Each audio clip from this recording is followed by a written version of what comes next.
All right, well, the Brits are now mourning the death of 96-year-old Queen Elizabeth, who passed away yesterday afternoon, completing the longest reign of any British monarch in history, 70 years, starting in 1952 when she was just 25 years old. And joining us now live to discuss, our good friend from across the pond, royal expert and founder of the British Monarchist Society, Thomas Mace-Archer-Mills.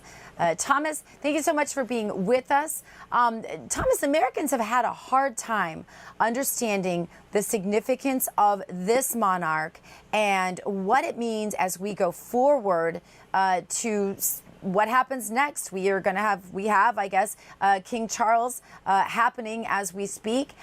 Give us a perspective, this perspective from your side of things, from the way the Brits see it. Good morning, Dr. Jean, and it's lovely to be back with you and all your viewers. Another 6 hours and I will be up 48 hours, but this is something that is history in the making. We have had 7 decades of a woman on the throne in the top spot, not only in this country, but in the 15 realms and the 54 nations of the Commonwealth that she built. This is not just one country losing its head of state. This is 2.6 billion people of the world that that woke up with the Queen and went to bed with the King. So it is quite shocking. We know that the Queen was frail. We knew that her time was coming to pass. But when someone's been there so long and has given such great duty and service and care to her people, she's the only sovereign that 95% of this country has ever known. So when that's just taken away from you at random, it's a lot to cope with. The government changes. It was Her Majesty's government. It is now His Majesty's government. But broadcasts will change. Pubs will close, certain theatres will close. We are now in royal mourning here, which will last 7 days after the funeral, which will be in 10 days' time. And when we heard that London Bridge is down, which was the military code for the Queen has died, all of the funeral preparations are therefore enacted, put into motion.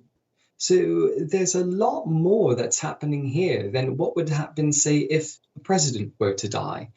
It, of course, affects everyone in the country. But when the British sovereign dies, it affects the world. Yeah, it is so just foreign, and not to be trite, to the American psyche. But one of the things I think Americans are very worried about are the political ramifications. We have our son, Prince Charles, now King Charles III. He automatically will take the throne now, although his coronation, as you mentioned, may not take place for several months. But the differences between Charles and his mother are being noted. And one of those was when the funeral announcement came out about her from him.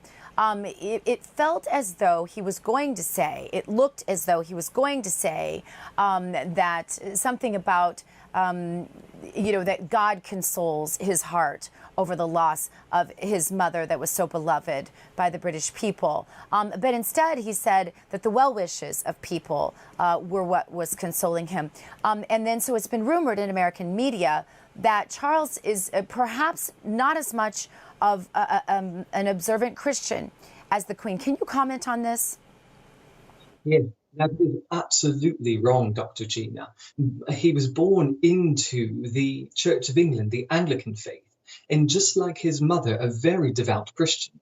And he did say in his speech this evening that he will be defender of the faith, that it is that sort of upbringing that helped him be who he is. It helped his mother be who she was, and he will continue that. He did make a statement that said how important faith was in the country. So there's a lot that's at work here, because he is now the head of the faith. He is head of the Church of England, which there is a struggle because the United Kingdom is such a multicultural, multi-faith community that how does someone who is historically very WASP, if you will, in American terms, how do you look up to a sovereign who is only going to represent one faith when a majority of subjects are very different faiths. So he does have to tread lightly, but he did say in his words that it is his Christian faith that will get him through, along with the well wishes of the British people. Uh, he's always been a political person, but he's also said, I'm not stupid.